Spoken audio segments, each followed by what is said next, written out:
I'm Tom Vessel. I'm Melody. Jason Levine. You sound like you're getting more bored as we go through this. We're in the top 20. Woo! These are 20 amazing games. Well, they're probably not, but they think they're 20 amazing games. I know 4 games in your top 20, I think. Hopefully you've remembered the games and such. You still haven't mentioned some of your all-time favorites, so they're coming, but probably not yet. But we'll see, because I know one of your top 10 dropped out. You already mentioned that earlier. So let's see what happens now. Let's go with 20. So you don't know yet, but I have to say that my games here are going to be completely awesome. And as Melody would say, boom, they're going to be awesome. That's not. I don't say that. I just say, boom, we're out. All right. But boom, we're still here. So my number 20 is Age of Renaissance. I absolutely love this game. It was the kind of taking Civilization, which I know is being reprinted now, but it took it into a whole new realm where you have cards and you play out the cards to determine, instead of having to do all this trading and other stuff, you now have cards which determine when you're in areas and out you get. You don't have to deal with building up your troops. It kind of modernized Civilization and made it into a much more modern, streamlined game. And when I say streamlined, I'm saying the game is still 5 to 6 hours as opposed to 10 to 12 hours. So it's not a short game, but it is a wonderful game. You know, you start out as Venice or Paris, and then you go from there and you expand out into the Far East and all these other areas. And as you expand out, you're getting territories with more different kinds of spices and gold and other things, and you're collecting them to make money, which you could then buy, which is what I think the cool part of the game, technologies. And when you get these technologies, they give you cool powers that let you do cool things. And the tech tree in this game is incredible. Like I said, it was a spawn of Civ, which was the first to have like tech tree with their cards. And this is a more streamlined, even better version than Civ. I don't believe I played this one, so. One day I'll pull it out for you if you want. All right. Okay, so my number 20, yeah, it's a continuation of the last video just because, well, that's how they happen to be numbered. But it is another hidden movement one. Nuns on the Nuns on the Run? Run. It is. I got it right. First try. But I like this one better than Spectre Ops, mainly Spectre Ops, because I like the theme more, because I did like going, like sneaking around and like trying to get like the keys to get into this area. Also, even though the Spectre Ops board was shiny, I like how in Nuns on the Run it was like a school and you're like sneaking around, and I just like that one better. Well, it's kind of the opposite, because in Spectre Ops there's one hidden person, and in Nuns on the Run there's a whole bunch of hidden people and only one person trying to find all the hidden people. Yeah, so it's Walking around a corner and you're like, oh, she doesn't see me. Hold still, make sure they don't hear you, which is like another thing that Spectre Ops doesn't have. Like Spectre Ops is sound. just, yeah, like you really are like okay, like it feels like, okay, we need to stand still now because they're literally like right there. And it's, when I first played it, I was so like when I first played it, because it was so much fun. I think it's a great game. I like hidden movement games, and I think it's a great game too.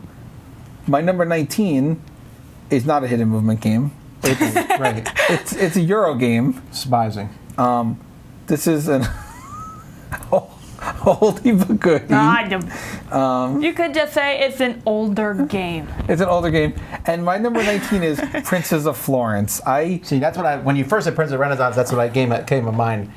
But it's not. Prince of Florence is a different game. Yes. So the Princes of Florence is kind of a auction game more than anything else. The auction is the most important part of this game, and you're auctioning for different things that kind of build up your powers, so you could play out cards that get you points. You could play out your different role cards. So you're trying to get buildings, and you're trying to get landscapes, and you're trying to get, you can get gestures or other things added on, and you could add bonus cards. But the auction in this, and do I take an auction, or do I take a landscape, or do I take a prestige card for points at the end, or or do I take the builder so I can build my buildings for cheaper?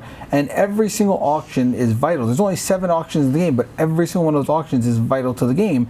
And it's got the mechanic that I love from other games like Yunnan, where you have to decide, how much money do I take back when I play one of these cards, these roll cards out? How much of it do I take as money and how much of it do I take as points? Because when you originally decide, you can take $200 or 1 point, but later on in the game, if you need to fall back a point, you're only getting $100 for it. So it's better to take money, but if you take too much money and not enough points, you're not going to be ahead in points at the end. And it's a very tight game. Obviously, if everyone knows what the relative value is of the different things, it makes it an even tighter game, but it's one of my favorite auction games out there. All right, cool. I disagree. Jason is 0 for 2 so far on this list, but let's continue. We can't all like good games. For number 19, I make it clear I am not a big fan of luck games. I hate it whenever a game kind of is dependent on chance, and it bothers me. But this one, it's kind of a luck game. It has like dice rolling, and I really like it. Maki Koro. Because you're gonna get cards, and you only get like money and stuff if someone rolls a number and it activates like a building that will get you money. But I really like this one because I guess you can kind of plan it out by like getting buildings that have like the more chance to get rolled. But I just really think it's really cool trying to get like the different buildings, and like you have to get like the certain types of buildings that each player has to win the game. But those special buildings, depending on which ones you want to build first, can give you special abilities that can help you get even more buildings that give you like better abilities, and I just think it's really cool. All right, I'm surprised. I didn't think you'd like that one that much. Because it is really lucky, like you said. Yeah, it is lucky. It's kind of like... It's also very simple at the same time. Like, it may be very lucky, but also at the same time, it's quick, and you're just like, okay, roll the die, and it's, like, exciting. While most luck games is like, well, maybe, and so. Yeah, Okay. no, Machi Koro's a cool game. It's like Settlers Light. It's like the dice rolling part of Settlers, but not the board and trading part. I agree. So, my number 18... is another war game. So I'm guessing you're going to give me the evil look again. I don't know what it is. Is it Axis and Allies? No, it's Breakout Normandy. I have not played this one. So this one is a grand scale game of the invasion of Normandy. And one person is the Allied troops coming in and landing at all the beaches and trying to land on the beaches and progress in, while the other side is the Axis, the Germans, trying to hold off these landings and secure the beach so the Allies can't come in. And you're landing on Omaha Beach and Sword Beach and Juno Beach, and you're landing on all the beaches, and you have the same units that obviously really landed. So you have airborne units that come in and paratroopers that come in and everything. And it is the best war game simulation of that battle that I've ever played. It is phenomenal. It's a tough game. It's a long game, obviously. It probably plays in about 5 hours or so, but it's got these cool mechanics where you roll dice and you compare. So, you know, even if I look like I'm behind, if I roll a 12 and you roll a 2, I could still win a battle every once in a while if the luck goes in, obviously, in a different order than you would expect it to go. You still have a lucky chance because you're rolling 2 dice against 2 dice in the battle, so there's always a chance for you to break through and do something in this game. And it really is more of a push as you go through. And even though it's more of an area game, like there's areas connected, it was the forefather to the point-to-point games like a Hannibal Rome versus Carthage or eventually a Twilight Struggle. This was like the forefather of those games where you are coming to areas and then you have to cross a bridge to get to the next area, and then you have to go to the next area. But instead of little lines with circles, these were actual areas on a board, and it's really recreates this war very Does it well. interest you? No. Oh, okay. It's a good part of history, though, the landing of Normandy. I'll read about it. Here, let me give Melody the better example. Saving Private Ryan, the board game. Think of it that way. Or Memoir 44. Or Memoir Okay. 44, yes. The one I've actually played. My number 18 is Kingsburg. All right, we're back to good games. Woo! It's getting a little bored over here. It's another kind of luck with the dice. But I really like this game because when you're rolling the dice, you're gonna try to like figure out what spaces you can go on, try to get there before other people can, depending on like the turn order. Like if you have like a lower number and you have a number that no one else has rolled, go for the low number first so that you can have at least that option. While the other one, you're gonna get that one, just go for the ones that don't have a chance for. I like this. We just played this live a few weeks ago, so you can check that out. Yeah, you play the same cutthroat way I do. Like, I take the low numbers from other people first and then go for the high ones. Well, it's not exactly cutthroat because you're still, if you're taking away from it personal, like hey, That's you why I need play this all too games. bad. But like you're also trying to build up like these. You have like these different rows of buildings, and you're trying to like level up, I guess, like the different buildings to get like the more abilities and stuff. And there's like a row for points, and there's like a row for like army strength to fight the monster during winter. So I thought that was pretty cool. There is an expansion that I want to play with where you can replace the rows with like different buildings, like optional kind of thing. Yeah, I have that. Oh, you haven't played the Yeah. expansion yet? No, we played with the new version that came out. She doesn't play with the where you replace Yeah, with the strips and She everything. doesn't play with that particular module. Yeah, that one. But I'm looking forward to it. So Yes, great game. I love it. So my number 17, which I think Tom will finally like not yell at me because it's not a war game. No, war games Or- are fine. I'm or talking an about awesome- like a game that someone can understand Or or an play. awesome Euro. This is a Euro though. My number 17 is Small World. And I'm putting slash Vinci because I Are you enjoy sure it's not them a war both. game? Don't hurt me, internet. I think I Small don't think it's a World. war game. I'm just I kidding. think Small World is sort of a war game. Obviously, if you look at a and game now they can kill him because he was actually that serious. if you look at a game that I discussed earlier, like Britannia, you come in and English are coming in and attacking and doing different things. The difference of this is obviously Vinci was more historical and it actually had a map of Europe and you had like coinage and military. Don't worry. Don't worry, everyone. This has always been that number in the background. Yes, 20 to 11. That's what we're on.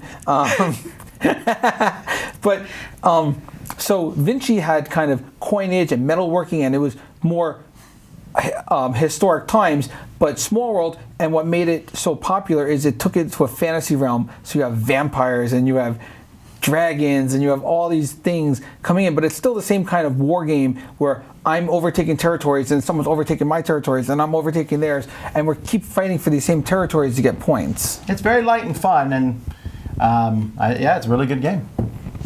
My number 17, Toot Toot Boats, is Le Havre. Uh-huh. Le Havre. It looks Le like. Havre. Did I just spell it wrong? It looks like Le Havre. You did spell it wrong, but that's okay. Go ahead. I really like Le Havre because I like going down like that track with like the different resources, either like taking the resources or building a building and skipping like whatever you can get like on that specific part where the boat is.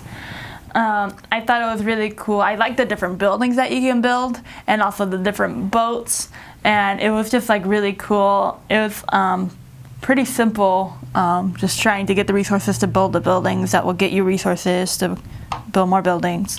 This is such a good game. I'm so glad. It is a good game. Much better than all the Rosenbergs you've been putting on so far. I might not be done with Rosenbergs, Well, or we'll I see. might be, but it is a very good game.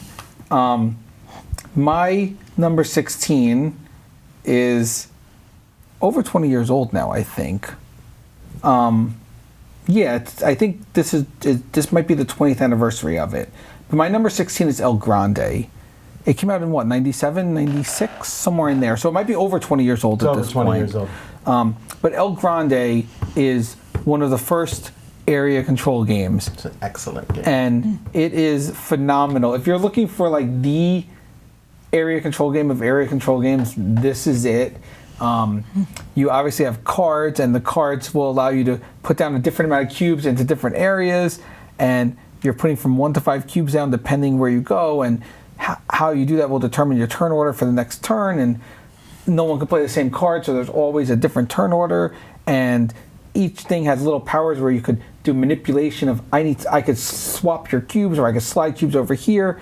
And of course, it's got the coolest mechanism ever, the Castillo, where you're putting. That is not the cool. You put them in a thing. That's it. No, but you put them in, and then every 3 turns, you look at them. you get to paratroop them into a region and take it over from someone else. That paratrooping those. You literally reveal them, pick them up with your fingers, and put them somewhere else. That is nice. I like it. It's not the literally coolest mechanism in the game Yes, ever. because I've seen so many swings in this game, like, oh, you thought you were ahead, but my 2 little troops came into this area that you didn't expect, and now I'm ahead. You in there. always have that whole thing memorized anyway when you play. I usually know how many are in the Castillo, yes. But it's still cool to see the Castillo and like how it changes the board, because the board looks one way and then all these troops go somewhere else and it changes the whole complexion of the game. It is a good game. But El Grande is not just good, it's an awesome game. All right. Yay, my number 16 is a worker placement game. I believe this may have been the first one I ever played that was a worker placement game. Manhattan Project. Oh, wow. Okay, cool. Building the bombs. I thought this game was really cool because the worker placement game, you don't have like the same, like you start with a type, like just a normal worker, and then later on you can upgrade him into like a scientist or like a construction worker to like help with like the different projects that you can do. I think there was like a way where you can actually like hurt players by like destroying stuff. Slightly. But we with never played that airplanes. way because, well, that's just mean and unnecessary. Some of us play that way. Yeah, I play with all the rules. Some of us are mean. No, you don't.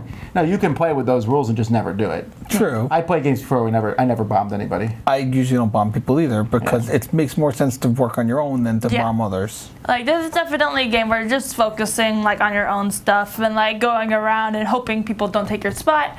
But it was just so much fun, and like I said, like one of my favorite parts of it was how you can change your workers into like an upgraded thing, and it was cool. All right. Cool. Yes, great game. So, my number 15 is I got to go back to my man, I don't does know that who your mean? man is. Is it your brother? Stefan Feld. And my number 15 is Trajan. Macau. I Macau. love Macau. This one Is it about cows? coming out this year. I think the 10th anniversary edition is coming out this year. So for those of you who couldn't get Macau, it's coming back out. And this one has so many cool things. The wind rose is one of the coolest things ever. The fact that you roll dice and then you determine how many cubes you get and where they come out. So your cubes are going to come out in different order. So if I roll a 6, I know I'm going to get 6 cubes, but only 6 turns later. But if I roll a 2, I know I'm going to get 2 cubes, but they're going to come out 2 turns later. And you need to build these carts. You need to have certain sets of cubes in order to build the carts. And it is just a wonderful, wonderful game. You're giving me that look. No, what? It's an amazing game. I'm You sure. don't- I love it. How many times have you played Macau? Once. When the 10th anniversary comes out, I'm going to get him to play it again, and he might How? change How are his you going to get me to opinion. play it again? Because you're going to have to do a review. We're going to do it. Everything is awesome. Neither one of us have reviewed that game on the channel yet. So Because I like fun games. Look, I I'm glad do you really too. like it. And then there's a lot of people, okay, I know a bunch of people are going to be like, Tom, why are you yelling about Jason's games? Because first of all, he's wrong. But secondly, they really are the games he really likes, and that's fantastic. This is just one I'm not as keen on. well, I don't like that whole dice thing ahead. I really don't like that mechanism. love that At mechanism. least now I'm proud. My list. I love that mechanism. You love dice. How could you not like that mechanism? It's I like amazing. dice, but I don't like dice and everything. I like, for example, cherries, but if you put cherries in my... Okay, hang on, this is a really bad example. It's like, I like Soup. fish, but if you Don't put put fish in cherries ice in cream, soup. I'm not going to enjoy the ice cream. I like fish ice cream. You just lied on camera. I like fish in anything. No! And I no one like- likes fish ice cream. Dice in anything, especially dice where you get cool cubes in different colors and they come out in different turns. Wind roses are I awesome. challenge you that dice are good in anything. There's like 40 games over there, Well, and what I you should bet do is get fish I can flavored show you ice 10 cream. bad dice games right now. But when you say dice and Feld, it's awesome. Okay, that's a more reasonable... Okay, let's go to your... This has got to be better than Macau. It is. Okay, Because good. I don't even know what that game is. My number 15 is Space Cadets. Wow. Wow. Okay. Dexterity. Well, one part of the game's dexterity. It's that I know. Yeah, I really like Space Cadets because each person has like their own part they play in like trying to like save the ship and make sure you're like getting the different quests. I think I always got the navigator or like the navigator type person when we played. And I always thought it was a lot of fun working together and like, okay, you have to do this so that I can do this so that I can help this person do that, which will in turn help us all. And I just thought it was really fun. Yeah, no, it's definitely one that's dropped a bit for me, but I it's such a neat concept of Yes. everyone doing their own thing. Yes, real time, and there's some dexterity. Not every one of the boards has dexterity, but some do. And just the real time, rolling those dice and figuring out what to do with them, it's cool. So my number 14, which is something that we got to play recently, is the Gaia Project. Now I'm going to put Gaia Project / Terra Mystica. I didn't put two different listings for them, but I love this game. I love teching up. I love how the different buildings that you play out become different things. So if I build the first level buildings, it gets me the bricks. If I build a second level buildings, it gets me the money. If I build these, it gets me the special powers. And there's all these different charts you want to race up that will give you more special powers to do your thing. And every color has a different power that they could do. So it's very asymmetrical in that regard. And the little purple cubes that go around, where you got the little purple pellets, where when I get them here, then I can do cool things with them. And then they have to start over and you have to move again. And He now found that cool. I was just like, okay, move. I thought it was cool. And you can put them out the Gaias and build Gaia planets. And just the whole ramping up of this turns to this, turns to this, and then you build a city, and then your city gets all these cool powers with it. I absolutely love this. I think it's one of the epitomes of Euro games. There's no way this isn't your top 14. Oh, it's not. It's not. Okay, I know you thought it was a good game, but I don't think you liked it that much. How did you enjoy it when you played it? It was your first time. It was fun. For me, usually those types of games take a while for me to actually wrap my head around, and I have to play it several times to actually understand what in the world I'm doing instead of just randomly like, I have these, so I'll build this. That's honestly how I feel most of the time. But yeah, it was a pretty good game. Awesome. All right, what's yours? It's another Space Cadets game because to me these are different. Because this one is Space Cadets Dice Duel. Oh, they're very different. Yeah. Really Yes. different. Like they may be like in the same universe, but to me, I view them as different games completely. Because in Dice Duel, you have two teams. It's like that new Sonar game, which I didn't like as much because I didn't feel like I was. What? Because in Dice Duel, what I felt like I was doing, like I still felt like I was doing my own thing. Like sure, the captain was telling me like, okay, you need to do this and this, while in Sonar I was just like, okay, I have to click this one, X. That's correct. Do what your captain tells you to do. But it's boring compared to Dice Duel because you're actually like moving around on this board. The other team can see where you are, and so you're like chasing each other around and Okay, fighting. And I that's just cool. thought that was really fun. Wait, all I heard was I like this better than Sonar. That's some people Sonar do. game. All right, Space Cadets Dice Duel. Yes. Really is better. Huh? All right. No, it's not. Yes, it is. No, it's not. If you're the captain, you need to be the captain more often then. Then, if you're not captain, then what's the point of playing the game? That's You're what I've just always being said. Support to the captain who's actually We playing the game. need support. Supportive people. I don't play games to be support. I like being the radar guy. All right, what's your number 13? Anyway, my number 13 is one that, again, didn't make my list last time because it wasn't out yet, but it's, I guess, about 3 years old now, and it's Mombasa. Alexander Pfister Wow, okay. is a great designer, and Mombasa has so many things going on with it. It's got a cool card mechanism where you play your cards, but when you play your cards, you have to determine what pile you put them in, and you only can take back from one pile. So you might put cards here, and then they build up on the other side, and you have to determine which pile you take back because you only take back one pile each turn. So you don't get back cards in a normal kind of sequence. You get them in an interesting sequence in this game, and you can open up more piles. You can have 5 different piles of cards.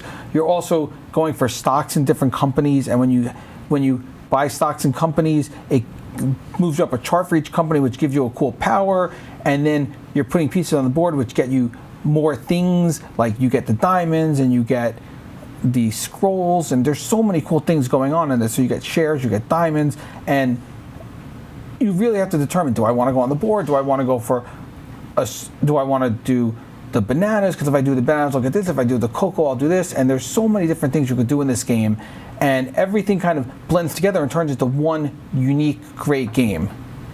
All right, cool. Okay, my number 13 is Mage Wars. Yay, Mage Wars. Oh, we're cheering for our section now? Yay!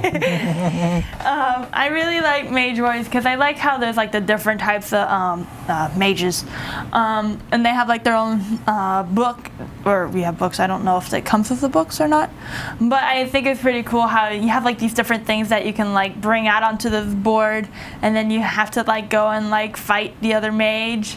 And I like how each mage is different. Like I specifically like the ones that can summon more creatures out instead of just the spells, because I like being able to like, okay, here, this animal's gonna go here and attack you, and then okay, I'm gonna summon another one, and I just find that a lot of fun. All right. Cool game. It is. So, can I just get a yay from Melody? Well, what is your number 12? We ain't yay until we know what it is. My number 12 is a good crossover here, and that's Le Havre. Yay.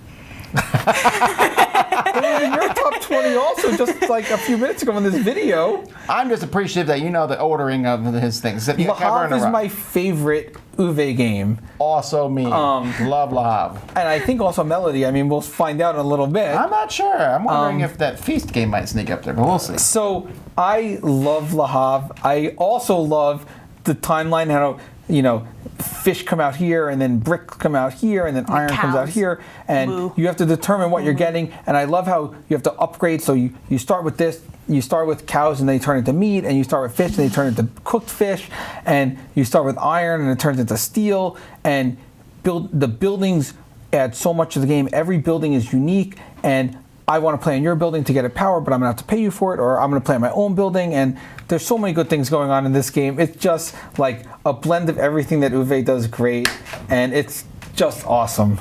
Good. I forgive your previous ignorance. All right. 12. My number 12 is a superhero game. It is Legendary. Yay. Yay. My own cheering section. Woo. I really like Legendary. I really like how you can fight like the big mastermind with either superheroes or even villains, depending on how you're playing the game. I like how you can get like the different superheroes, which can do like different things. You have like the cheaper cards that do like the smaller stuff, but can still help you get like the better cards, which can have like a bigger impact. Like you can either buy like more cards or like bigger attack power to fight the villains that are out there. Trying to like make sure like the bad ending doesn't happen. Like either try to kill the mastermind or just keep the villains from like, or the minions, I don't know, from like doing certain things like capturing bystanders or getting into a certain section of the city. I just found it a lot of fun. Yep, Marvel Legendary is a really great game, and we have so many combinations available to us. Too Yes. many. It's ridiculous. I know. Like we just got a new one, didn't we? Yeah, Legendary Defenders. superheroes. I'm betting that the Black Panther set's coming out soon, too, Oh my right? goodness. Yeah, There's yeah. gonna Of course. be a new one. Of course. Legendary's great. So, my number 11 is Robo Rally. This Just missed the top 10. just missed the top 10. It actually was my number 8 last year, and it moved to number 11. Or my number 8 3 years ago, and moved to number 11. Robo Rally has it all. It has racing. It has programmed movement, like a game like Mechs and Minions. It has shooting each other. It has killing. It has pushing people into pits. It has cool boards where, you know, you end up on conveyor belts and you slide off the pit, you end up spinning, and there's a lot of death, there's a lot of destruction, but there's a lot of fun in this game, and it is fun to race around the board. And I have never actually played Robo Rally. really, Yeah, I've only seen it being played, especially at Gen Con with the giant Robo Rally. So I've only Yes. actually Oh, seen you see it those ones played. with the and played. Legos? Those are really cool. no, not the Legos, the ones that are robots. They have actual they- remote yeah, controlled they're made robots. of Legos. Are they made out of Legos? I didn't know that. Yeah. They're cool. I've seen them. I didn't know they were made of Legos. They're awesome. I love the giant robotic one, and I love Robo Rally. You need to play this game. You would love it. I probably would. Probably. All right, what do you Okay. got for number 11? This one that missed my top 10, which actually kind of made me sad because I really like this game. The Pursuit of Happiness. I should have remembered that this one would be pretty high up there. You really Yeah. like this one. I absolutely fell in love with this game when we first played it. My dad was like, eh. But I was just like, ooh. I just like it. I'm not in love with it. When I said you liked it, you said, eh. I noticed the expansions here. Eh. I saw it too while we were recording. I was like, ooh, Meh. yes. Here's my pen. I really like this game because I like how you can like do the different life goals and then you have like the different timers that you have to do. Like it was just so much fun because I was like, okay, you have this marriage, but you have to have like this certain stuff to keep the marriage from breaking. Like Or that person might be an expensive person to Yeah. marry. Yes. probably because they have a lot of kids. And you gotta pay for the kids. What are all? Who you shouldn't have so many kids? That's the lesson to be learned. So what does this mean now? Like, am I like gaining favor now, or Pursuit of Happiness versus Robo Rally? Who's gaining favor as we head towards our last To 10? be honest, Robo Rally's better than the Pursuit of Happiness. But overall, But overall, Melody is doing better than you. We'll see in the last couple. To the top 10 we go! Okay, folks, we'll see you. Thanks for watching. 10 more games, the best games ever. I now know 3 of hers for sure, and I know 3 of his for sure, and that's all I know. But we'll find out next time. Until then, I'm Tom Vassell. I'm Melody. Jason Levine, the gaming machine. Boom.